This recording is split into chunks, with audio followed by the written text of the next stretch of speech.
the leadership think tank. For a leader to be effective, he must have a healthy think tank.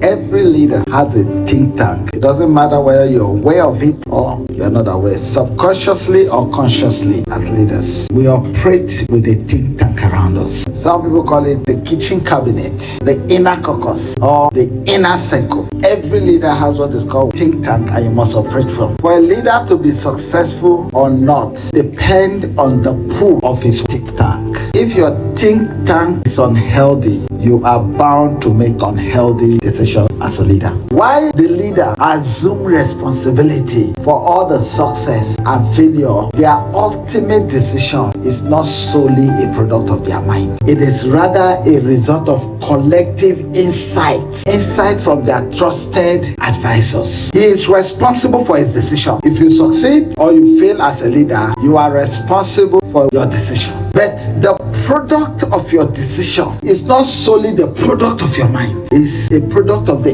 insight of the people you trust with those decisions. If I want to buy something now and I meet mommy, I say, mommy, what do you think about this? Now, it's the insight you have about that you bring, isn't it? She'll bring her insight. You bring your insight. It's my decision, but by bringing you now form a think tank. Now, if you advise me based on your ulterior motive, based on prejudice you have concerning that issue, eventually I'm left with a decision to make. And there's a high chance that I'm likely to take from what you people have taken. And that is why one of the best things a leader must do is to surround himself with what? Sound mind, intelligent people. Effective leadership must have a healthy think tank. Don't take it that you know it all. Your brain is not enough to get the job done, because everybody sees through a lens. We have the lens with which we define issues. Some of us is lens of our past experience. Some of us is based on sound thinking, education, and different expertise that we have. So when you talk to people, they see it from their different perspective. Maybe I will just take Pastor Friday's decision. All of them spoke. I can take this one because to me, I judge it more important. Or I can take a fraction of this, fraction of this, fraction of this, bring it, mix it up. At the end, it's my decision. It doesn't matter who gave it to me. And that is why once you want to be effective in your leader, have sound mind around you. Have intelligent mind around you. Don't do it yourself alone. It's the law of the leadership think tank. Have people who are sound. If you have people who have ulterior motive around you, they will counsel you in that direction. You become a product of the people you surround yourself with. 1 Corinthians chapter 15 verse 33. Be not deceived. Evil communication corrupts. Healthy communication improves. When you see a system going down with wrong decision, check the people that are in the inner circle.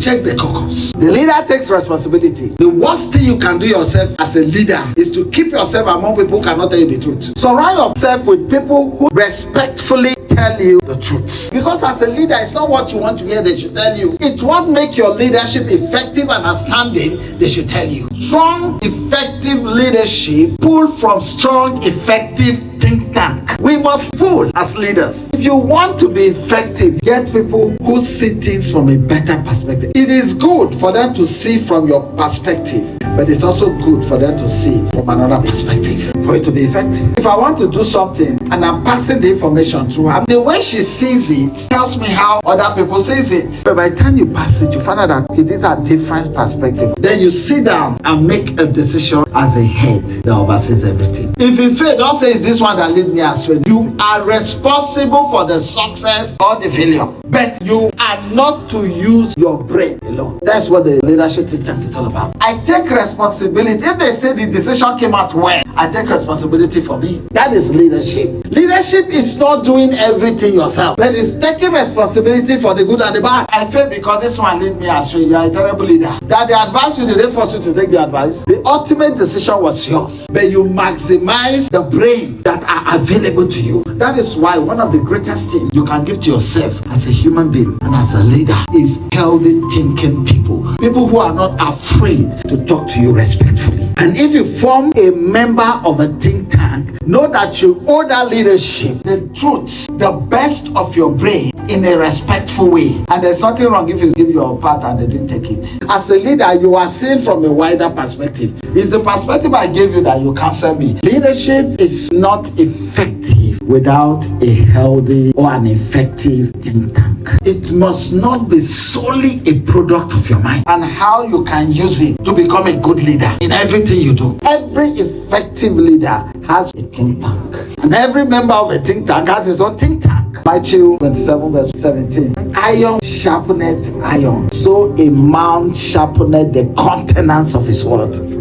Your iron is sharp, but your think tank make it sharper. Your blade is sharp, but making contact with other blades, it becomes what? Sharper. Passing it through your think tank does not mean you don't know what to do. It means you are sure of what to do to the point that you wanted accuracy. You wanted what? Safety. Proverbs 11:14. Where there is no counsel, the people what? Fail. But in a multitude of counselors, there is what? That is the power of think tank. Have people who make sound judgment without prejudice. If everybody in your think tank is saying yes, be careful. Must have people who are sound, who discern good judgments. Jesus is one of the most effective leaders we have had. When he wanted to start the thing, how many did he look for? 12. And among the 12, he picked 3. Peter, James, and John. He had 12. Among the 12, there is a inner circle again. Have a think tank. It's a leadership mindset. The people that work with you over time, they are shaping your thinking, they are shaping your attitude, and they are shaping what?